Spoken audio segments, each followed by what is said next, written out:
еңбегі өте көп сіңірген бізге, елімізге, халқымызға. Қиын-қыстаудан, қандай қиын-қыстау күндерден алып шықты. Елбасының қызметі мол өткен, сіңірген.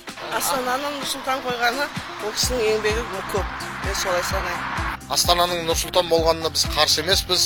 Ол кісінің сіңірген еткен еңбегі өте мол. 30 жыл бойы бізге бейбітшілікті, мейірімділікті көрсетті. Еліміздің, мемлекетіміздің осындай дәрежеге жеткені сол кісінің арқасында. Жалпы Астананың Нұрсұлтан болып өзгеруіне қарсы емеспіз. Қолдаймыз да. Елбасымыз енді сол жақты Астана қыламыз деп барлығын ұйымдастырып, бәрі керемет, әдемі қала, жақсы қала. Біз Астананың Нұрсұлтан болуына қарсы емеспіз.